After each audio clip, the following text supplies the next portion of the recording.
എല്ലാവർക്കും നമസ്കാരം. Welcome back to Niyans. നോമ്പുതുറയ്ക്ക് തയ്യാറാക്കാൻ പറ്റിയ 2 വ്യത്യസ്ത തരം സ്നാക്കിൻ്റെ റെസിപ്പിയാണ് ഇന്നത്തെ വീഡിയോയിലുള്ളത്. ഒട്ടും എണ്ണ കുടിക്കാത്ത, പുറമേ നല്ല ക്രിസ്പിയായ, അകം നല്ല സോഫ്റ്റായ ഉഴുന്നുവട തയ്യാറാക്കുന്നതിനുള്ള ടിപ്സ് ഇതിൽ പറയുന്നുണ്ട്. അപ്പം വീഡിയോ കണ്ടു നോക്കൂ. ആദ്യം ഉഴുന്നുവട തയ്യാറാക്കാം. അതിനുവേണ്ടി 1/2 കപ്പ് ഉഴുന്നെടുത്തിട്ടുണ്ട്. നന്നായിട്ടൊന്ന് കഴുകി വൃത്തിയാക്കി എടുത്തതിന് ശേഷം അതിലേക്ക് കുറച്ച് വെള്ളം ഒഴിച്ച് നല്ലതുപോലെ ഒന്ന് കുതിരാൻ വേണ്ടി മാറ്റി വയ്ക്കാം. ഞാനിത് 2 മണിക്കൂറോളം വെള്ളത്തിൽ കുതിർക്കാൻ വേണ്ടി വെച്ചിരുന്നു. മിനിമം ഒരു മണിക്കൂറെങ്കിലും നമ്മളിത് കുതിരാൻ വേണ്ടി വെച്ചിരിക്കണം. അപ്പോൾ ഉഴുന്ന് നല്ലതുപോലെ ഇതുപോലെ സോഫ്റ്റായി കിട്ടും. ആദ്യത്തെ ടിപ്പെന്ന് വെച്ചാൽ നമ്മൾ ഈ ഉഴുന്ന് കുതിർന്ന് വന്നതിന് ശേഷം ഇതേപോലെ ഈ വെള്ളത്തോടെ എടുത്ത് തന്നെ ഫ്രീസറിലേക്ക് വെച്ച് ഒരു 10 മിനിറ്റ് തണുപ്പിച്ചെടുക്കണം. കാരണം എന്ന് വെച്ചാൽ ഇത് മിക്സിയിലിട്ട് അരച്ചെടുക്കുമ്പോൾ ഒട്ടും ചൂടാകാൻ പാടില്ല. നല്ല തണുത്ത് തന്നെ ഇരിക്കണം. അതിനുവേണ്ടി നമുക്കിത് ഫ്രീസറിലേക്ക് വെച്ച് 10 മിനിറ്റ് കഴിഞ്ഞിട്ട് നമുക്കിതെടുക്കാം. ഇപ്പോൾ അത് ഉഴുന്ന് നന്നായി ഒന്ന് തണുത്ത് കിട്ടിയിട്ടുണ്ട്. ഇനി അടുത്ത ടിപ്പെന്ന് വെച്ചാൽ ഇതിലെ വെള്ളം നമ്മൾ കളയരുത്. ആ വെള്ളം ഒരു പാത്രത്തിലേക്ക് മാറ്റി കൊടുത്തതിന് ശേഷം ഉഴുന്ന് അരച്ചെടുക്കാൻ നേരത്ത് നമുക്കിത് കുറേശ്ശെയായിട്ട് മിക്സിയുടെ ജാറിലേക്ക് ഒഴിച്ചു കൊടുക്കാം. കാരണം എന്ന് വെച്ചാൽ ഉഴുന്നിൻ്റെ പശയെല്ലാം ഈ വെള്ളത്തിലുണ്ട്. ഈ വെള്ളം വെച്ച് വേണം നമുക്ക് ഇത് അരച്ചെടുക്കാൻ. ആദ്യം മിക്സിയുടെ ജാറിലേക്ക് ഉഴുന്നിട്ട് കൊടുത്ത് വെള്ളമൊന്നും ചേർക്കാതെ അരച്ചെടുക്കാം. ഇതാ മിക്സിയുടെ ജാറ് കണ്ടില്ലേ, നന്നായിട്ട് തണുത്തിരിക്കുന്നത്. ഫ്രീസറിൽ നമ്മൾ ഉഴുന്ന് വെച്ചിട്ട് എടുത്തത് കൊണ്ടാണ് അങ്ങനെ ഇരിക്കുന്നത്. ഇപ്പോൾ ഈ ഒരു പരുവത്തിൽ അരച്ചെടുത്തിട്ടുണ്ട്. ഇനി നമ്മൾ മാറ്റി വെച്ചിരിക്കുന്ന വെള്ളത്തിൽ നിന്ന് കുറേശ്ശെയായിട്ട് ഇതിൽ ഒഴിച്ചു കൊടുത്ത് ഉഴുന്ന് വടയുടെ കൺസിസ്റ്റൻസിയിൽ നമുക്കിത് അരച്ചെടുക്കാം. ഒരുമിച്ച് ഒറ്റയടിക്ക് വെള്ളം ഒഴിച്ചു കൊടുക്കാതെ പല പ്രാവശ്യമായിട്ട് ഇതേപോലെ ഒഴിച്ചെടുത്ത് നന്നായിട്ട് ഇതേപോലെ ഒന്ന് അരച്ചെടുക്കാം. ഇനി ഇതാ മിക്സിയുടെ ജാറിൽ നിന്നൊരു പാത്രത്തിലേക്ക് മാറ്റി കൊടുക്കാം. ഇനി ഏകദേശം 5 മിനിറ്റോളം കൈ കൊണ്ട് നന്നായി ഇതേപോലെ മാവൊന്ന് അടിച്ച് പതപ്പിച്ചെടുക്കാം. ഇങ്ങനെ കൈ കൊണ്ട് അടിച്ച് പതപ്പിക്കുന്നത് എന്തെന്ന് വെച്ചാൽ ഉഴുന്നവട നന്നായിട്ട് പൊന്തി വരാനാണ്.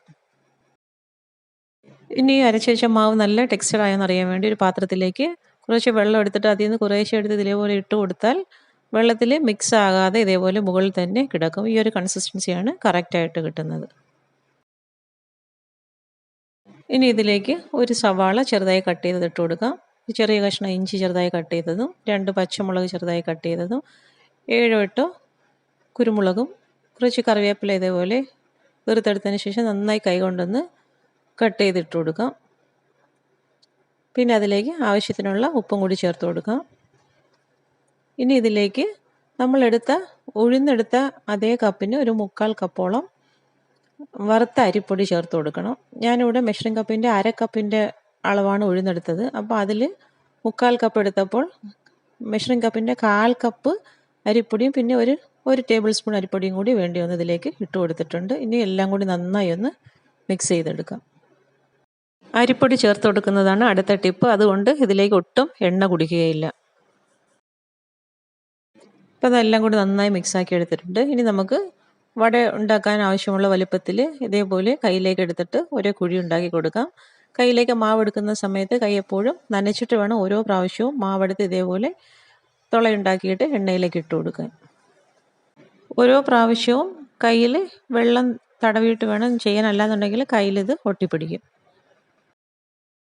എണ്ണയിലേക്ക് ഇട്ട് കൊടുത്തതിന് ശേഷം ഒരുപാട് കളർ മാറാൻ നിൽക്കാതെ പെട്ടെന്ന് തിരിച്ചും മറിച്ചും ഇട്ട് ഒരേപോലെ കളർ മാറ്റിയെടുക്കണം. ഇപ്പോൾ ഇതാ വടയുടെ വലിപ്പമൊക്കെ നന്നായി വെച്ച് വട ഇങ്ങനെ കളർ മാറി പരുവായി വരുന്നുണ്ട്. അപ്പോൾ ഈ ഒരു രീതിയിൽ ചെയ്താൽ വട ഇതേപോലെ നല്ല വലിപ്പത്തിൽ കിട്ടുകയും ചെയ്യും. അതേപോലെ എണ്ണ ഒട്ടും കുടിക്കുകയുമില്ല. ഇപ്പോൾ ഇതാ കളറൊക്കെ മാറി ഉഴുന്നോടെ നന്നായി പരുവായി വന്നിട്ടുണ്ട്. ഈ ഒരു സമയമാകുമ്പോഴേക്കും നമുക്ക് എണ്ണയിൽ നിന്നും കോരി മാറ്റാം. ഇതാ ബാക്കിയുള്ളതെല്ലാം ഇതേപോലെ തന്നെ തയ്യാറാക്കി എടുത്തിട്ടുണ്ട്. ഈ ഒരു രീതിയിൽ നിങ്ങൾ ഒന്ന് ഉഴുന്നുവട തയ്യാറാക്കി നോക്കൂ. ഒട്ടും എണ്ണ കുടിക്കുകയും എല്ലാം നല്ല ക്രിസ്പിയാണ്, അകം നല്ല സോഫ്റ്റും ആയി കിട്ടും. ഇനി അടുത്ത സ്നാക്ക് തയ്യാറാക്കുന്നത് എങ്ങനെയെന്ന് നോക്കാം. ഇത് വളരെ കുറച്ച് മാത്രം എണ്ണ ഉപയോഗിച്ച് തയ്യാറാക്കിയിട്ടുള്ള ഒരു സ്നാക്കാണ്. ഇത് തയ്യാറാക്കുന്നതിന് വേണ്ടി 1/2 കപ്പ് മൈദ നമുക്ക് മിക്സിയുടെ ജാറിലേക്ക് ഇട്ട് കൊടുക്കാം. അതിൻ്റെ കൂടെ തന്നെ 1/2 കപ്പ് പാലും ആവശ്യത്തിന് ഉപ്പും 2-3 ഏലക്കായും കൂടി ഇട്ട് നന്നായി ഒന്ന് അരച്ചെടുക്കാം. ആദ്യമേ 1/2 കപ്പ് പാലൊഴിക്കുമ്പോൾ നല്ല തിക്ക് കൺസിസ്റ്റൻസി ആയിരിക്കും. അതിൻ്റെ കൂടെ തന്നെ 2 ടേബിൾ സ്പൂൺ പാലും കൂടി ഒഴിച്ചെടുത്ത് നന്നായി ഒന്നുകൂടി അരച്ചെടുക്കാം. ഇനി അതൊരു ബൗളിലേക്ക് മാറ്റി കൊടുക്കാം. ഈ ഒരു കൺസിസ്റ്റൻസിയിൽ മാവ് നമുക്ക് തയ്യാറാക്കിയെടുക്കാം. ഇനി അതിലേക്ക് 1/4 ടീസ്പൂൺ ബേക്കിംഗ് സോഡയും കൂടി ചേർത്ത് നന്നായി ഒന്ന് മിക്സ് ചെയ്തെടുക്കാം.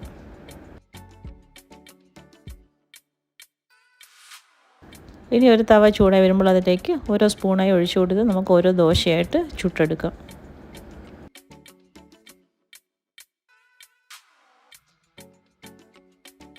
ഫ്ലെയിം നന്നായി കുറച്ച് ഒരുപാട് മുരിഞ്ഞു പോകാത്ത രീതിയിൽ ദോശകൾ ഓരോന്നും ചുട്ടെടുക്കാം.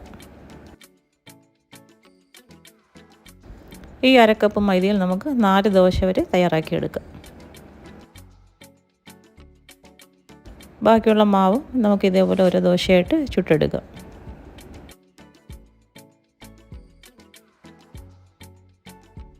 പാലൊഴിച്ച് നമ്മൾ മൈദ അരയ്ക്കുന്നത് കൊണ്ട് തന്നെ വളരെ സോഫ്റ്റായ ദോശയാണ്.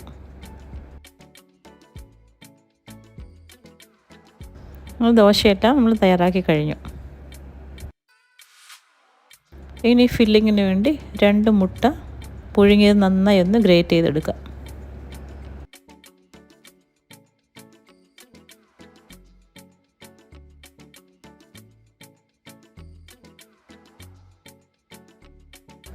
മുട്ട ഇതേപോലെ നന്നായി ഗ്രേറ്റ് ചെയ്തെടുത്തതിന് ശേഷം ഒരു പഴം നമുക്ക് വളരെ ചെറിയ രീതിയിൽ ഇതേപോലെ കട്ട് ചെയ്തെടുക്കാം. ഒരു ഏത്തപ്പഴമാണ് ഞാനിവിടെ എടുത്തിരിക്കുന്നത്. ഇനി വീഡിയോയിൽ കാണുന്നത് പോലെ ഓരോ ദോശയുടെയും സൈഡ് നമുക്ക് ചെറുതായി ഒന്ന് കട്ട് ചെയ്ത് കൊടുക്കാം. സെൻറ്റർ വരെ കട്ട് ചെയ്യേണ്ട ആവശ്യമില്ല, ഒരു സൈഡ് മാത്രം കട്ട് ചെയ്താൽ മതി. ഇനി നമുക്ക് ഫില്ലിങ് വെച്ച് കൊടുക്കാം. ആദ്യം മുട്ട ഗ്രേറ്റ് ചെയ്തത് ഒരു ഭാഗത്തായിട്ട് വെച്ച് കൊടുക്കാം.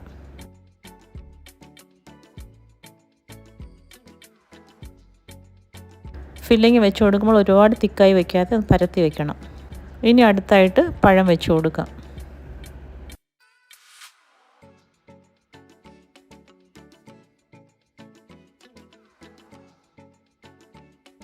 പഴവും ഇതേപോലെ നന്നായി ഒന്ന് പരത്തി വെച്ച് കൊടുക്കാം.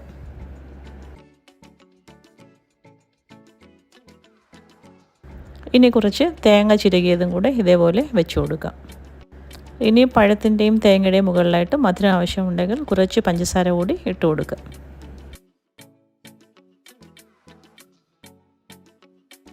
ഇനി ദോശയുടെ സൈഡൊന്ന് ഒട്ടിച്ചെടുക്കാൻ വേണ്ടി കുറച്ച് മൈദമാവ് വെള്ളത്തിലൊന്ന് കട്ടിക്ക് കലക്കിയെടുത്ത് സൈഡിലെല്ലാം കൂടി തേച്ച് കൊടുക്കുക. ഇനി വീഡിയോയിൽ കാണുന്നത് പോലെ 3 ഫോൾഡ് ചെയ്തെടുക്കുക.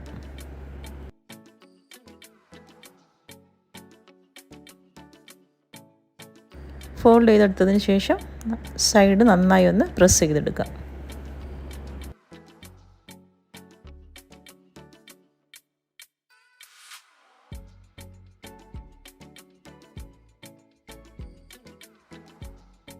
ഈ രീതിയിൽ ബാക്കിയെല്ലാം നമുക്ക് തയ്യാറാക്കിയെടുക്കാം.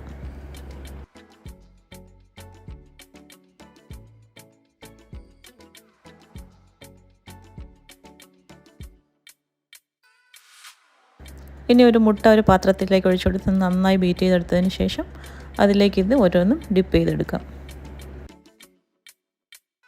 ഇനി ചൂടായ പാനിലേക്ക് വളരെ കുറച്ച് മാത്രം എണ്ണ ഒഴിച്ച് ഇതൊന്ന് ഫ്രൈ ചെയ്തെടുക്കാം. തിരിച്ച് മറിച്ച് വിട്ട് നന്നായി ഒരു ഗോൾഡൻ നിറമാകുമ്പോൾ നമുക്കിത് എണ്ണയിൽ നിന്നും മാറ്റാം.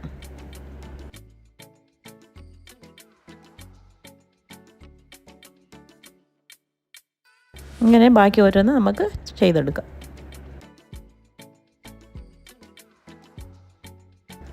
എല്ലാവരും ഇതേപോലെ ഒന്ന് ട്രൈ ചെയ്ത് നോക്കുക. വളരെ ടേസ്റ്റിയായ ഒരു സ്നാക്കാണ്. വീഡിയോ ഇഷ്ടമായി ലൈക്ക് ചെയ്ത് സബ്സ്ക്രൈബ് ചെയ്ത് സപ്പോർട്ട് ചെയ്തേക്കൂ.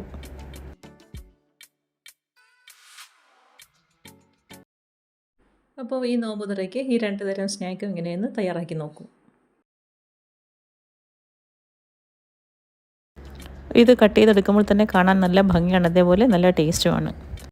വീണ്ടും അടുത്ത വീഡിയോയിൽ കാണുന്നത് വരെ bye from Niyans. Thanks for watching.